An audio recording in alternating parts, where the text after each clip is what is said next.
Welcome to this episode of Mostly Running Garage. Today, we learn everything there is to know about this 1972 Charger.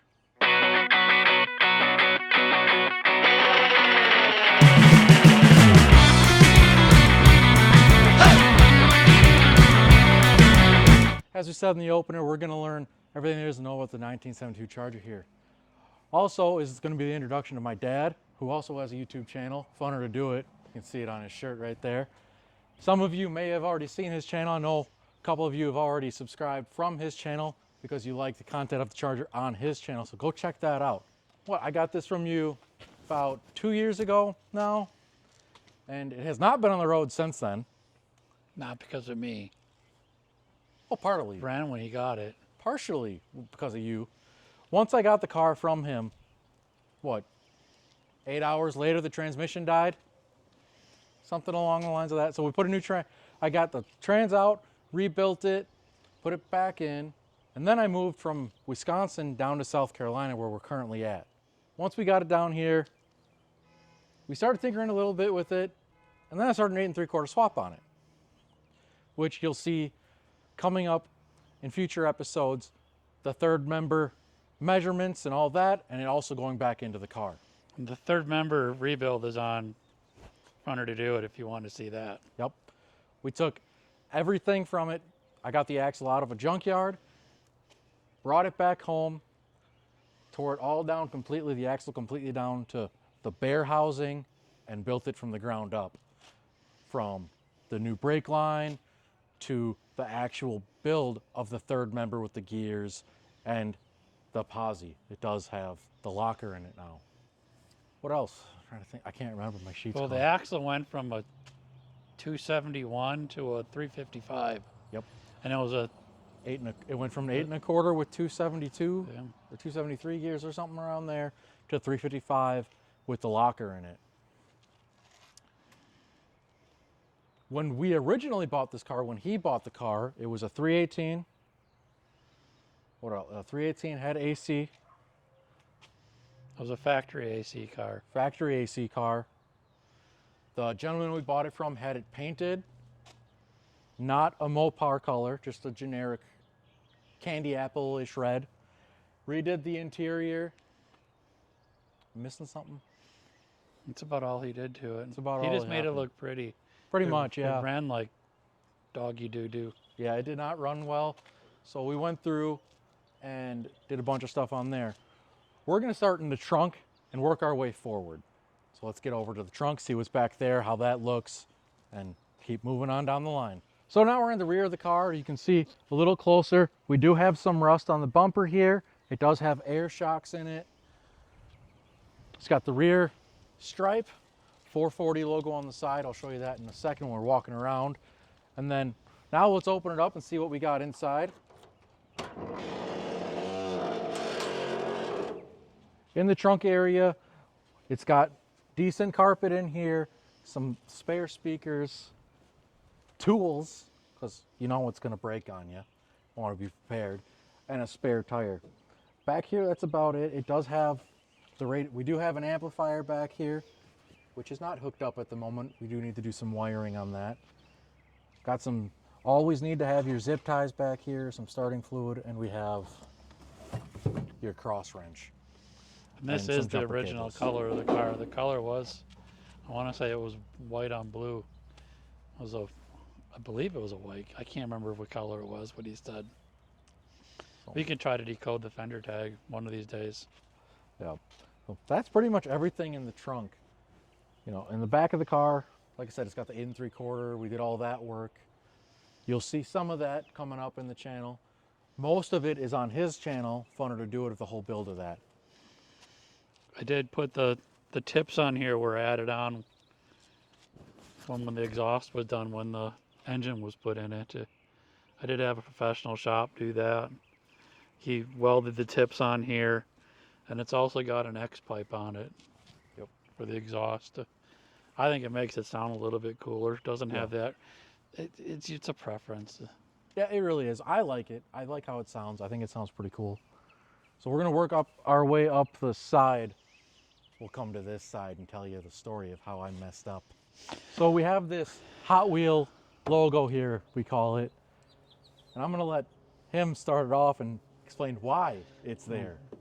When we were at the last house, we had the mailboxes like on the curb, and the car was parked on the street while we were cleaning the garage out, and he jumped in the car to pull it in.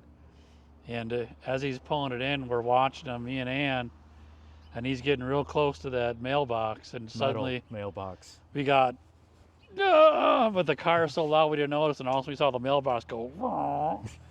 And it went from, It crosses this I'm body gonna say line. this tip. No, it's this tip. This one up here. It starts here, and I can even see it right now. Yep. It comes all the way down to here. And it crosses the body line 3 times, 2 or 3 times. I took it to, and it went right down to the metal. I mean, it took it straight down to the metal. I took it to a shop, and because we didn't have the original paint color code, it's not a Mopar color, they wouldn't touch it without a full repaint. So they quoted me like 10 grand to get it fixed. And that's one of the things, because it goes off the 2 body lines. It's like 3 transitional body lines, they said, here and then over here. Yeah. So I took it to a wrap shop, pretty much where they do all the custom wraps. And he took the car, took pictures of it, made a bunch of different designs for me, and then I picked out the design like this, and it's purely to cover that scratch up in there. Yep. So this that's is where the Hot Wheels logo came from. And that's on both sides. And he did add the 440 Magnum, which unfortunately is starting to peel off already, but that's why we have those emblems there. The stripe was already here, but he added this 440 there and those the Hot Wheel logo. I think it looks pretty good. Yeah, I like it. Now, as we said earlier, the gentleman we bought this from did have it painted. It is not a great paint job. It's about a 10 to 20 foot looker. And then once you get close, you can start seeing little issues, little blemishes. Yeah, it's got a lot of orange peel on it because, you know, he didn't do a professional job on it. So it's got a ton of orange peel, but it looks pretty good. It looks good from a distance, and then you get closer and you can start seeing little different things. But I kind of like it that way because you don't feel so bad about a ding Hitting here, a mailbox. a ding there, ripping your back quarter panel off. So it does have a new-ish paint job, probably 10 years old or somewhere. And what this 8, 9 one, he's years. got to do the door hinges on this side. Yep. This side's not as bad as the other side, Yep.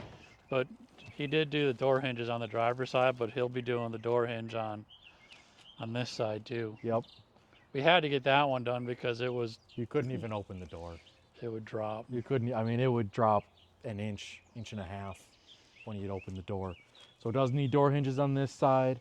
These are, you can still buy these Kragers, but these are the original Krager SS wheels that you bought in the 70s.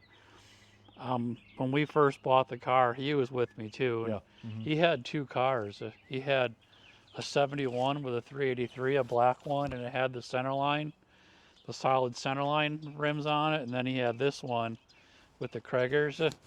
And he actually asked me at the time if he could take the Kragers and swap out for the center lines. And we told him that's why. One of the reasons why I bought the car is because I liked the Kragers instead of the center lines. So, Yeah.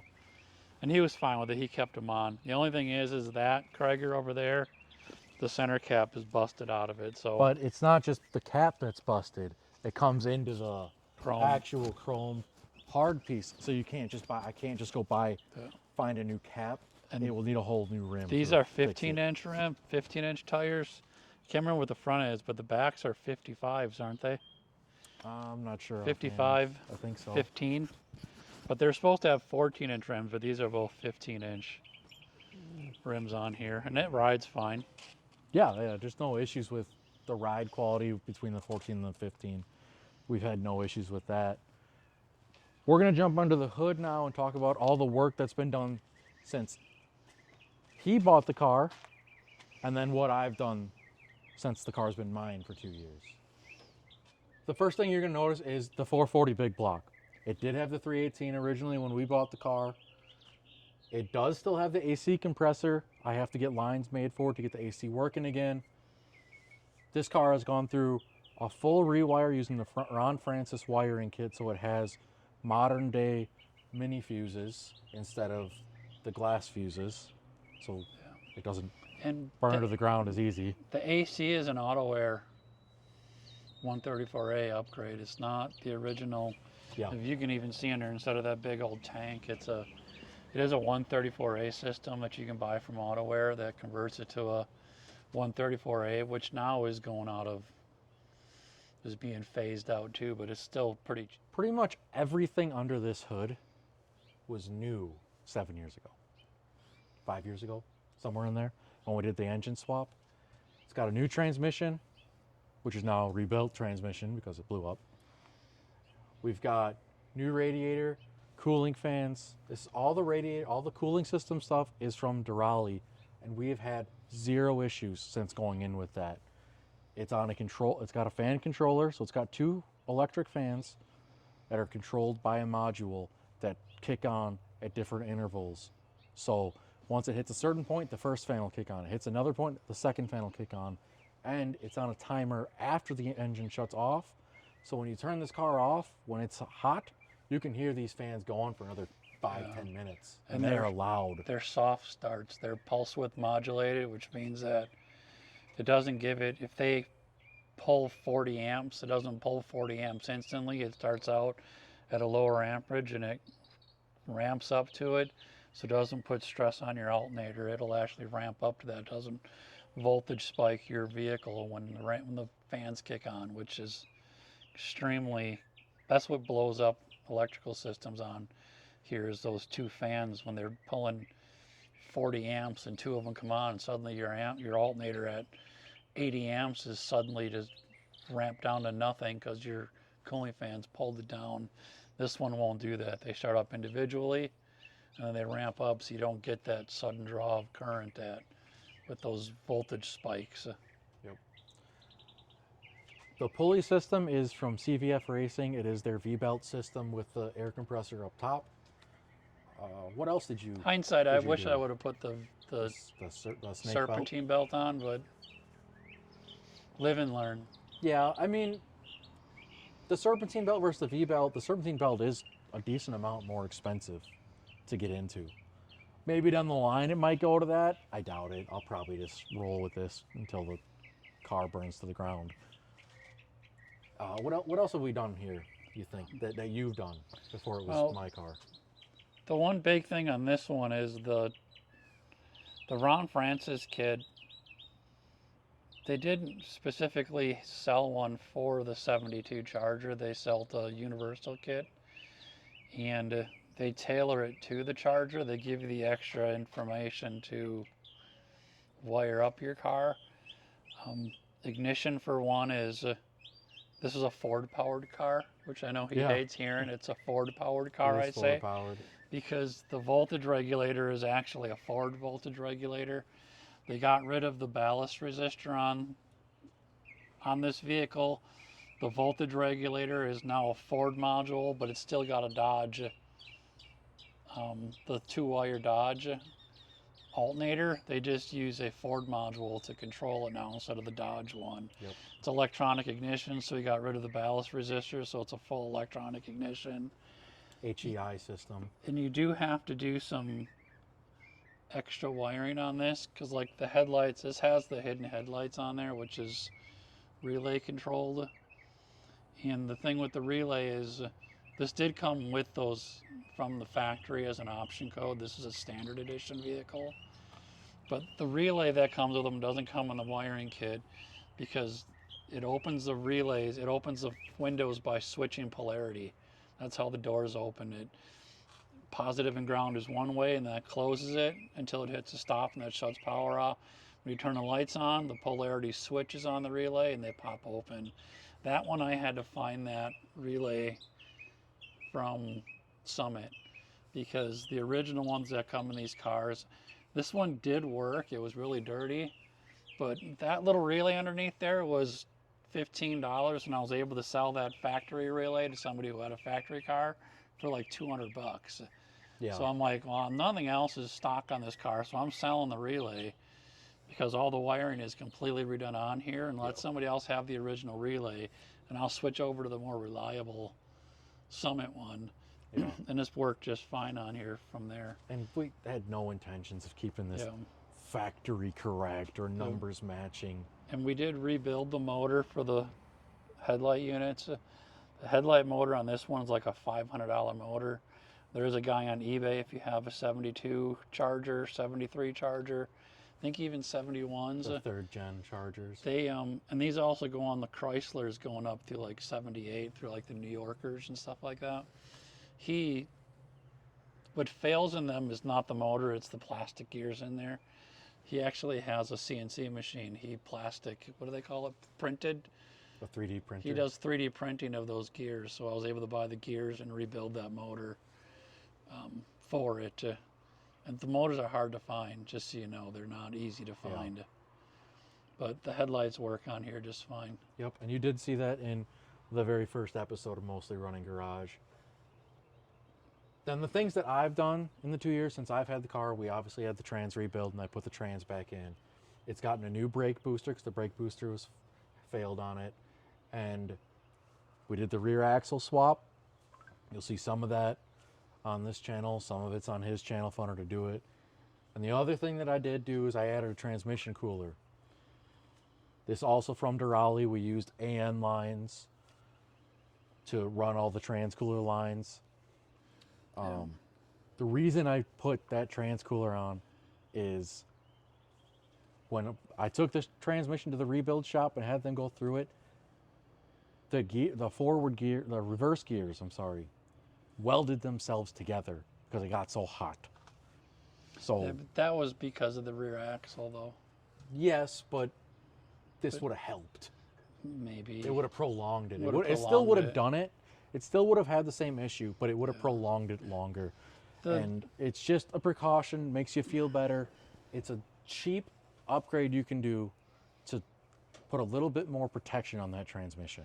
Yeah, and what really killed it is the car's got a 3,500 RPM stall converter in it. Yep. Stall converters don't work well with high gears with the 271. I can't remember what it is. The highway gears, stall converters don't work on it because it never gets into the zone where that stall wants to turn off. So the transmission's always slipping somewhat because of that high gear ratio on there. So that's pretty much from day one, it was just bound to fail, and I didn't realize it at the time that was the case. But it's got a 3,500 RPM stall on it, and that transmission was a TCI fighter transmission. So it had the Street Fighter. the shift kit in it and the performance clutch packs, which I assume they reused. I don't even know if they did or not on the rebuild. I don't remember. I'd have to look at it, but they were aware of what it was, that it had the shift kit, it had the stall in it. So I am assuming they put it back to how it was. But it is what it is now. But Ron Francis is pretty cool. They've got this power port right here, which Tony found out the hard way, that be careful taking the dipstick out because you can ground it on there. And then you can start your car on fire. I like it because it's a nice little power supply. You don't have to go off the battery. You can go to that. I think that's about everything under the hood, unless you can think of something else. Nope. So the last piece of the puzzle is going to be the interior. So we're going to jump into the interior, show you that, talk about what's next for this car, what some future plans are. I guess the other thing we did in it is it's got new torsion bars in it. Oh yeah. And that was funny. What else did we put in underneath? It was just a torsion bar. Shocks, torsion bars. Shocks, torsion bars. Rear springs. Yep. I think they're that's all about new. it. New fuel tank, new sending unit. Yep.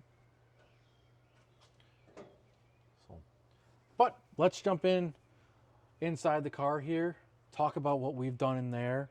We didn't really do much. It was really the guy before us that did most of that, aside from the rewire that he did with that Ron Francis kit.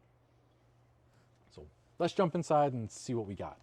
the first thing you'll notice, the seat. Obviously, it sags a bit on the driver's side from use and abuse from me and Dad being bigger gentlemen. It was like that when we bought it, actually. It's just getting worse. It's getting worse, though. So at some point, this seat will come out, and we will be doing some modifications to it to get a little bit more support over here so the frame doesn't just fold in half on us one day. We've got the Rally dash in here. Most of these gauges are original. This is not. This was a clock as opposed to the tachometer we have in here now. We do have the knee smasher gauges down here. The voltage regulator doesn't work in there. And yeah, the voltage regulator, which would be up over here, doesn't work. That's why we have the knee smashers down here. It's been disconnected because the Ron Francis doesn't use the voltage regulator because it's a fire hazard. It doesn't.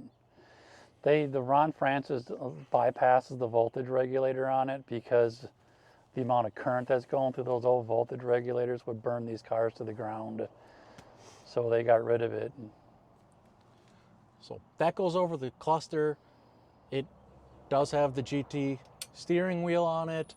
We've got the radio in here actually connects to your phone and gives you the speedometer because this is not going to be accurate due to the tire changes and the gear changes and all the different modifications done.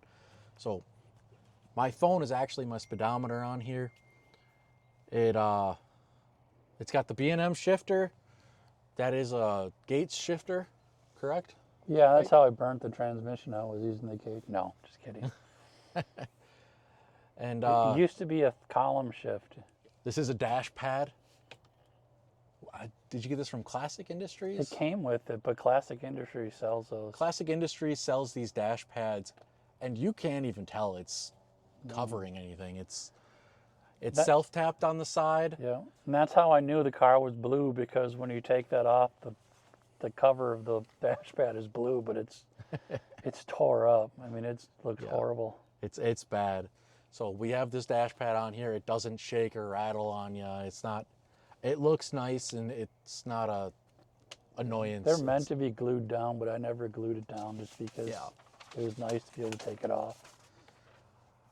But he did do the interior in here too, though, that black and white seats. Yep, all this black and white, the door panels, everything in the interior was gone through to some extent. Except the seat belts, they suck. Yeah, the seat belts are this junk, but it's a 70s car, so That's about it for the interior. Obviously, the whole car needs a clean. Inside here needs to be gone through. The outside needs a wash. We'll get to that eventually once the car's running. So the future projects for the car, we're going to go over that. I'm going to get up because my knees are going to give out on me. Future projects on the Charger. Let's start there. It might get a new hood. I haven't quite decided if I'm willing to bite the bullet on that yet.